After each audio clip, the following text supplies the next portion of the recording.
तो दोस्तों स्वागत है आपका आपके अपने चैनल सुपर 30 क्लासेस वेवर में।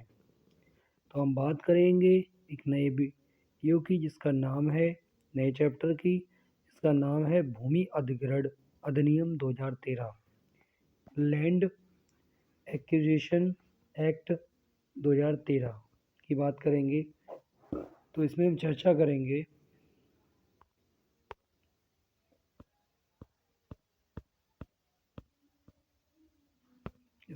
करेंगे कि भूमि अर्जन अधिग्रहण पुनर्वासन एवं पुनर्व्यवस्थापन में उचित प्रतिकर मुआवजा और पारदर्शिता का अधिकार अधिनियम 2013 इसका पूरा नाम है।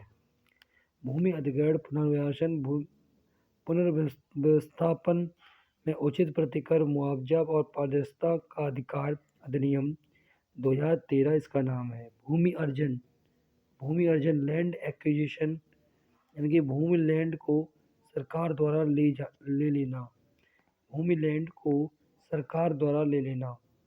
पुनर्वासन का मतलब होता है भरपाई या बसावट। पुनर्विस्थापन का मतलब होता है रीसेटलमेंट यानी कि बस्ती जल गई, बिजली से, सड़क से भूतपूर्व आवश्यकता हो। इम्पोर्टेंट फैक्ट्स की बात करें तो इसकी ये डेट है। पारित अधिनियमित एक्ट हुआ था 26 सितंबर 2013 को। लागू प्रवर्तन हुआ था 1 जनवरी 2014 को। इसमें टोटल चैप्टर अध्याय जो थे 13 थे। टोटल सेक्शन धाराएं थी 114 थी। टोटल शेड्यूल्स थी अनुसूची 4 थी। सेक्शन 1 की बात करेंगे तो सेक्शन 1 में संक्षिप्त नाम, विस्तार और प्रारंभ संपूर्ण भारत में। धारा 2 में बताया गया है कि ये धारा इस एक्ट के लागू होने के संदर्भ में है। ये धारा बताती है कि समुचित सरकार कब कब भूमि अधिग्रहण कर सकती है। कारण क्या है जिनके लिए सरकार भूमि अधिग्रहण करेगी, वो आर्मी, नेवी, एयरफोर्स या सीएपीएफ या पुलिस आदि के सेंटर ये हेतु होंगे। जैसे आगे सामरिक ठिकानों की स्थापना हेतु, इंफ्रास्ट्रक्चर अवस्थापना, ट्रेन, ट्रक, रोड, अस्पताल, स्कूल, पार्क आदि के लिए, कृषि से संबंधित कोल्ड स्टोरेज, प्रोसेसिंग यूनिट, प्रसंस्करण इकाई, वेयर हाउसेज, भंडागार गृह, एफसीआई, औद्योगिक कॉरिडोर, खान या खनन, सिंचाई संबंधी प्रोजेक्ट, डैम, बांध, रिसर्च सेंटर की स्थापना हेतु, स्पोर्ट, पर्यटन, स्पेस प्रोग्राम के लिए, इसके लिए। अब बात करेंगे धारा 3 में दी गई है परिभाषाएं। परिभाषाओं की बात है तो धारा 3 में परिभाषाएं हैं। धारा 3C में प्रभावित कुटुंब, एफेक्टिव फैमिली, ऐसा परिवार जिसकी भूमि या स्थावर संपत्ति का अधिग्रहण अर्जन किया जाता है।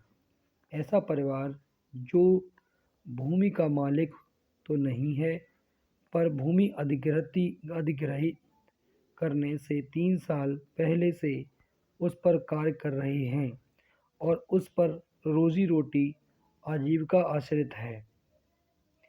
ऐसे एसटीज, अनुसूचित जाति समुदाय के सदस्य एवं वन निवासी जिनके वन्य अधिकार अधिग्रहण के कारण खो गए हैं।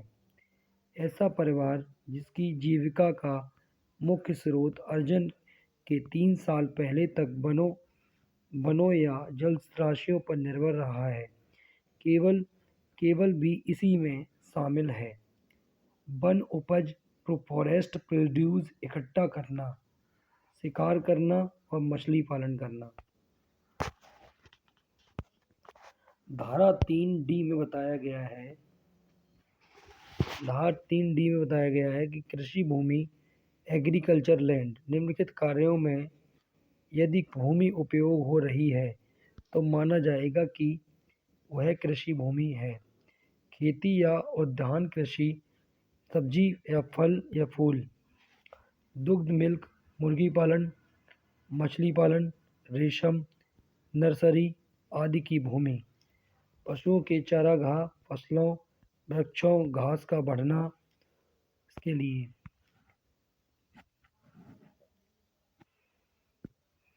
धारा 3I में बताया गया है अर्जन की लागत, कॉस्ट ऑफ एक्विजिशन। सरकार किसी भूमि को अधिग्रहित करना चाहती है तो उसकी लागत मूल्य कैसे निर्धारित होगी।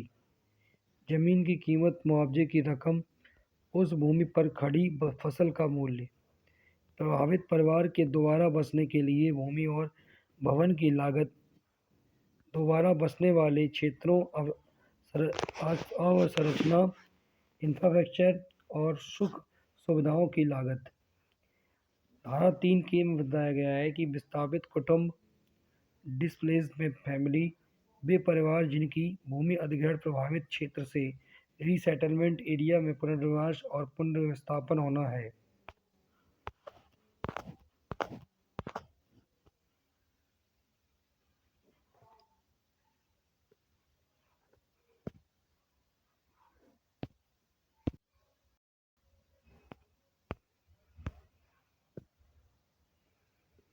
धारा 3M में बताया गया है कि परिवार या कुटुंब की परिभाषा। इन लोगों को फैमिली में काउंट नहीं किया जाता है। विधवा महिला, तलाकशुदा महिला, परिवार से निकाली गई महिला। परिवार में कोई भी व्यक्ति प्लस उस पर आश्रित पति या पत्नी प्लस अवयस्क संतान, अवयस्क भाई प्लस अवयस्क बहनें। भूमि अधिग्रहण अधिनियम 2013। धारा 3J में बताया गया है कि सीमांत कृषक किसान जिसके पास 1 एकड़ तक असिंचित भूमि है या जिसके पास आधा एकड़ सिंचित भूमि है। धारा 3ZE में बताया गया है कि छोटा कृषक 2 एकड़ तक की असिंचित भूमि या 1 एकड़ तक की सिंचित भूमि को। धारा 4 में बताया गया है कि भूमि का अन्वेषण, प्री इन्वेस्टिगेशन क्यों, लोकहित, पब्लिक प्रपोज, यदि सरकार भूमि का अधिग्रहण करना चाहती है।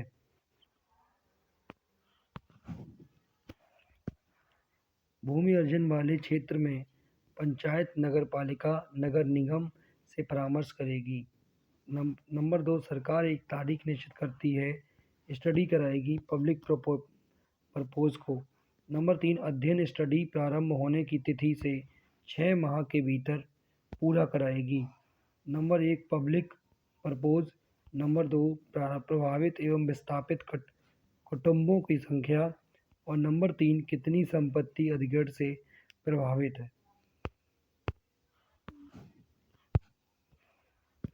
नंबर 4, स्टडी की रिपोर्ट पंचायत, नगर पालिका, नगर निगम, कलेक्टर, SDM व तहसील कार्यालयों में लोकल लैंग्वेज में पहुंचाएगी।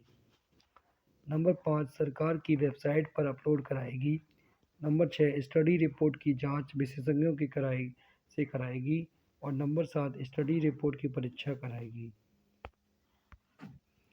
सेक्शन 11, धारा 11 में बताया गया है कि भूमि के अधिग्रहण की अधिसूचना, नोटिफिकेशन, जब सरकार को आवश्यक लगेगा कि भूमि का अधिग्रहण लेना है।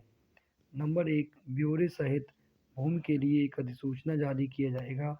नंबर 2, नोटिफिकेशन जारी होगा स्थानीय भाषा में। कहाँ पर?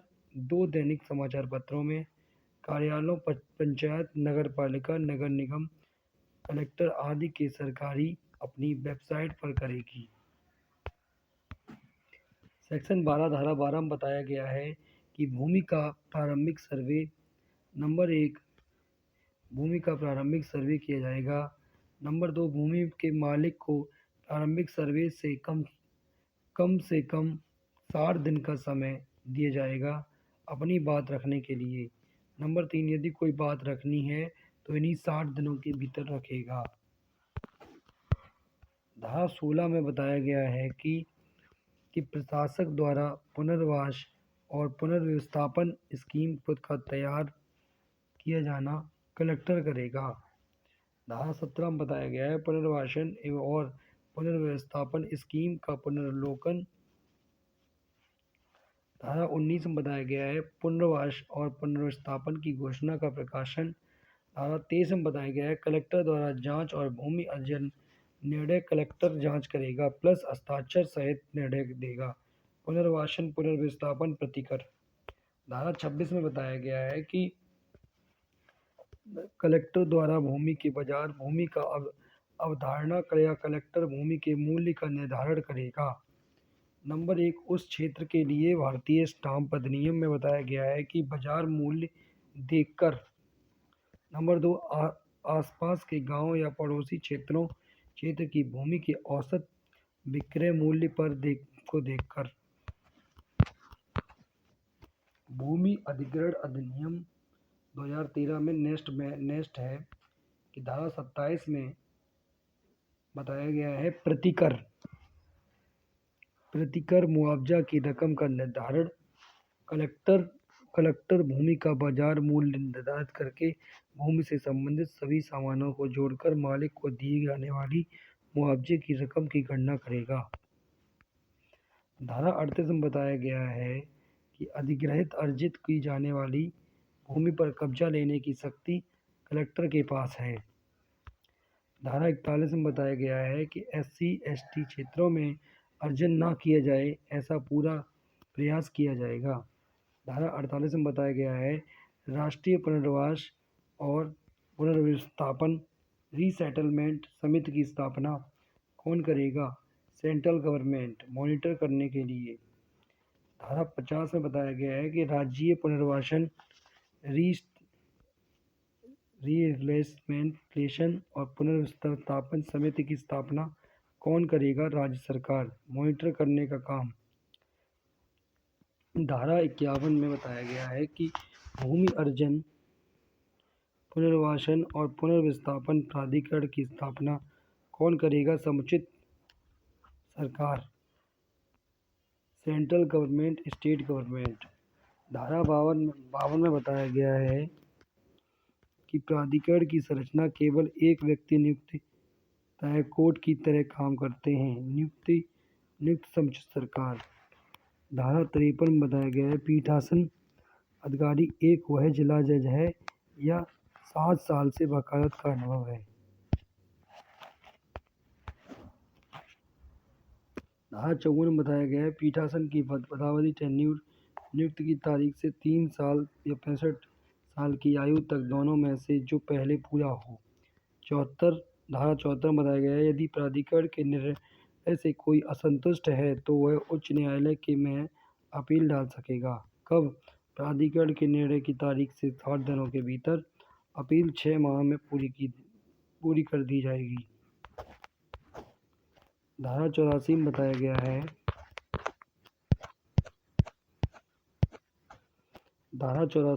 गया है कि झूठी जानकारी या गलत तरीके से की गई कार्रवाई के लिए दंड या यदि कोई इस एक्ट के अंतर्गत गलत झूठी भ्रामक जानकारी दस्तावेज देता है तो उसे जेल 6 माह तक की सजा या कठोर कारावास या 1 लाख रुपए तक का जुर्माना दोनों। धारा 85 में बताया गया है कि इस एक्ट के प्रावधानों का उल्लंघन करने का दंड यदि कोई मुआवजे देने में पुनर्विस्थापन में गड़बड़ करेगा तो उसे दंड 6 माह का 3 वर्ष तक का मैक्सिमम फाइन। धारा 86 में बताया गया है कि कंपनी द्वारा अपराध। धारा 87 में बताया गया है सरकारी विभागों द्वारा अपराध। धारा 88 में बताया गया है न्यायालय द्वारा अपराधों का संज्ञान सुनवाई की जाएगी। महानगर मजिस्ट्रेट अन्य JMFC judicial mag first class. धारा 89 में बताया गया है कि अपराधों का असंज्ञेय नॉन कॉग्निजेबल होगा बिना वारंट के पुलिस गिरफ्तार नहीं कर सकती है। धारा 109 में बताया गया है समुचित सरकार के नियम बनाने की शक्ति होगी। धारा 110 में बताया गया यदि केंद्र सरकार नियम बनाती है तो बनाए गए नियमों को 30 दिनों के लिए संसद के सदनों में रखा जाएगा। धारा 111 में राज्य सरकार नियम बनाती है तो राज्य विधानमंडल के सामने रखा जाएगा। अब नेक्स्ट वीडियो में नेक्स्ट चैप्टर पढ़ाएंगे आयकर अधिनियम IT act 1961। Next chapter next video में।